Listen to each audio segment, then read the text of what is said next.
Good noon, my compatriots in the Philippines and the world.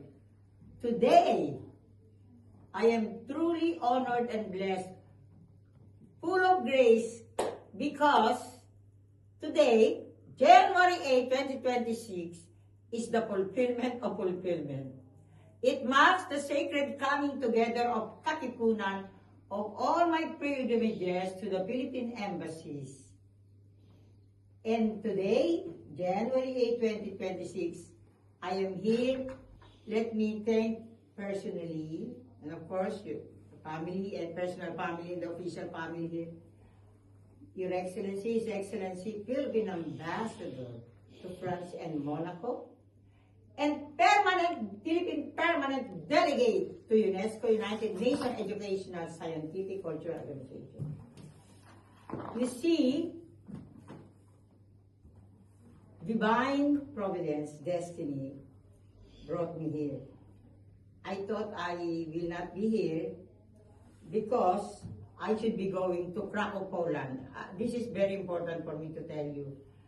I thought I should go to Krakow, Poland because my beloved St. Pope John Paul, I have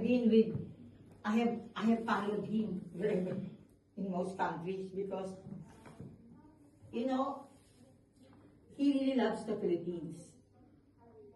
In the inquiry it says, Philippines phenomenon, I truly love him. So, I thought I should really go to Krakow, Poland because I've never been there. So, I was all set. Then, I dreamt.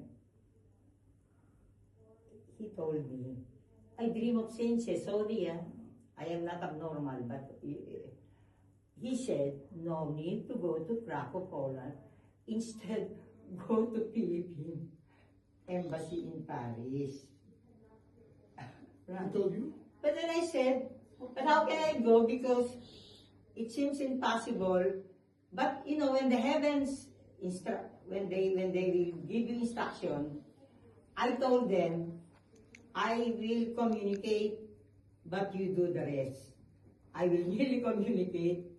You work on my Philippine ambassador, Eduardo Jose A. De Vega, because I do not control. I know he's very busy. Do you know what? January 2, 2026, birthday of my beloved Philippine saint. You know, Saint Jesus who called me to my Carmelite vocation. I told her, since you owe so much to Pope John Paul II, he proclaimed her Doctor of the Church, 1997. I told her, work on my dear, beloved Ambassador Eduardo Jose de Vega. Give it to me as your birthday gift, January 2. And true enough, when I texted him and I said, what about making my pilgrimage January 8 or 9?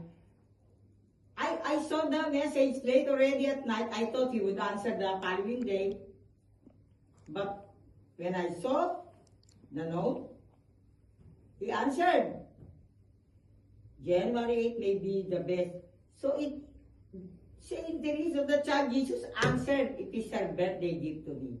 So my dear, my compatriots, you will soon see this, because this is the video of videos, because let us rejoice, every Filipino, because, as I was telling our good ambassador earlier, why is this important? Because this fulfills my long-awaited dream. I've been saying this to my national global network. One day, the promise to me of our ancestor saints and heroes, that from the Philippines, my national global network will realize what I call the national global network of co-researchers, co-artists, co-trainers, co-publishers, and above all, co-documenters. This marks the beginning of that what I promised also to Ambassador, Prince Ambassador Marie Fontanet. Anyway, for you to realize how important is this one, in my letter to Her Excellency, Prince Ambassador of the Philippines and Micronesia, I thought she will not entertain me because this is the first that was shown in my letter.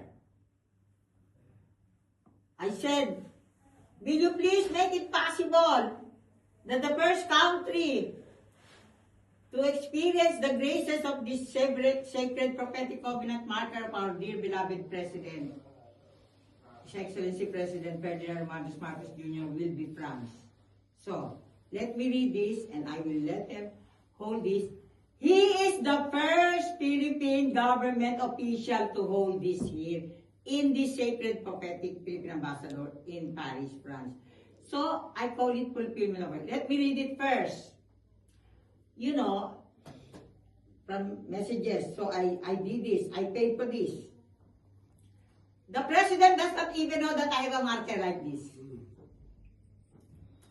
The sacred prophetic covenant marker of His Excellency President Ferdinand Romualdez Marcos Jr. as inspired by Saint Therese of the Child Jesus, Saint Joseph, Saint Padre Pio on September 23, 2023. And here you can hear already our beloved President somehow speaking as inspired. For the Filipino people all over the world, your President, Ferdinand Romualdez Marcos Jr. makes his sacred prophetic covenant to offer himself to be guided by the April 1895 Holy Week Pilgrimage Covenant of Katipunan in the Pangitinan Cave for freedom with honor and holiness. And the December 30, 1896 last covenant of Dr. Rizal with God, country, and compatriots. This sacred prophetic covenant with Rizal and the Katipunan, your President makes by God's grace to fulfill the Philippine sacred prophetic destiny to take care of the world, proclaiming the Philippines as the Transfiguration Covenant country. Unveiled on October 10, 2023, in Rodriguez Rizal, Pangitinan Protected Landscape, in celebration of the local government day and anniversary of President Fidel V. Ramos' declaration of Pangitinan as a protected landscape. You see, this protected